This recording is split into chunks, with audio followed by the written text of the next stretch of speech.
And the coach, it was hard sometimes. I'd do my ninth grade coaching.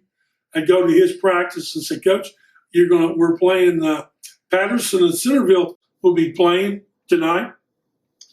Would you want me to maybe go up there and scout? He never said a word.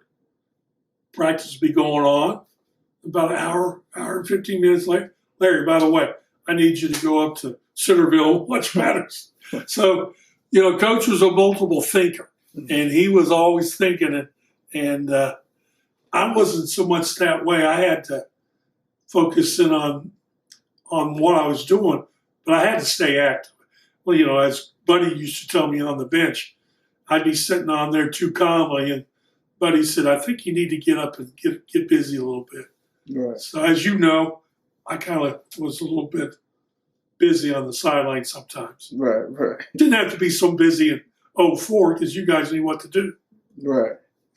So probably around the mid-'80s, John Smith becomes a coach? Well, I was the head coach of Miami Trace before then. Okay. What I left and I didn't think I was ever going to be the coach in Hamilton, the head coach, because my father-in-law was the head coach at Taft.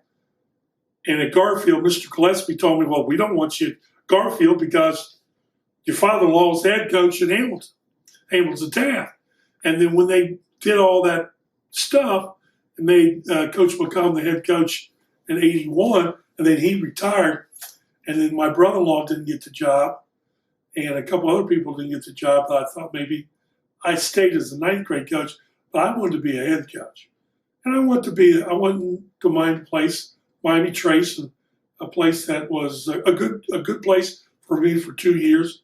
But as I said to Rick Asano when I got ready to leave, he said, "Where are you leaving?" He had 2 pretty good years. I said, "It's like Dorothy says, there's no place like home."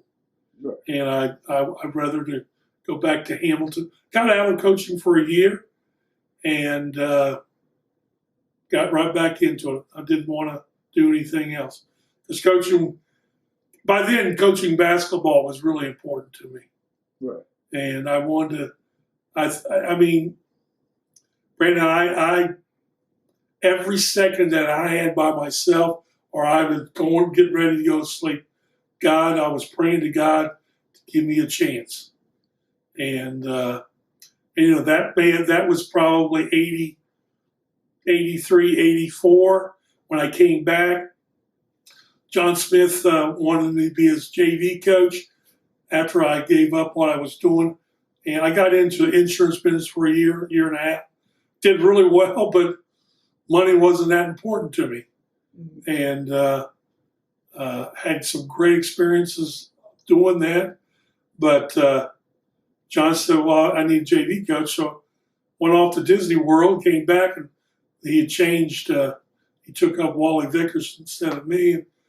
I coached a group of guys, pretty good guys.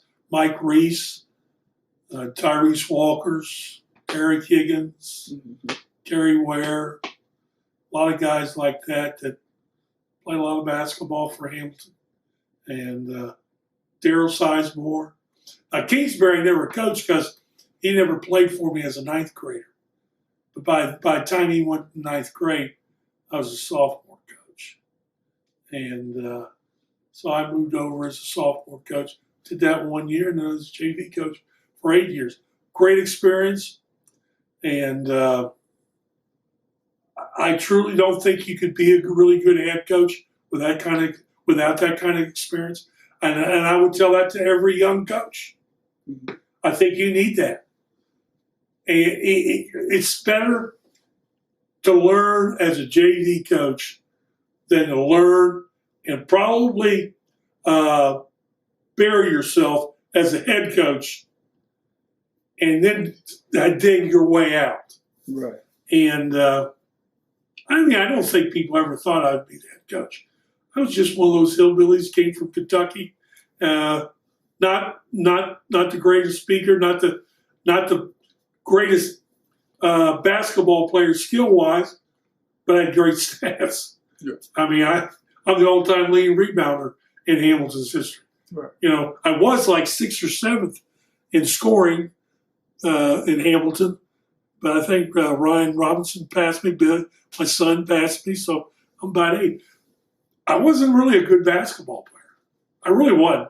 I mean, I'm not trying to be humble or anything about that, but Coach taught me that hard work and reading. I mean, when you're averaging 15 rebounds a game, you know, my senior year, I averaged over 24 points a game. It wasn't like I was shooting threes and stuff like you did, some of the other guys did. I was getting a lot of that around. Heck, I was getting 2 tip-ins off of a missed free throw almost a game. So, as I tell a lot of people, white boys can't jump. No. But, you know, that was one of the things at Miami. I got the name of hooping it up. They called me. A lot of guys in Hamilton know my nickname in college. Hoopy. You know, I would hoop it up, and because I was jumping, I was a jumping fool. And I mean, I wasn't. You know, like I said, I wasn't a great player, but I had good stats, and I was on good teams. So I knew that hard work and a little bit of hustle, a lot of hustle, Yep. go a long, long way.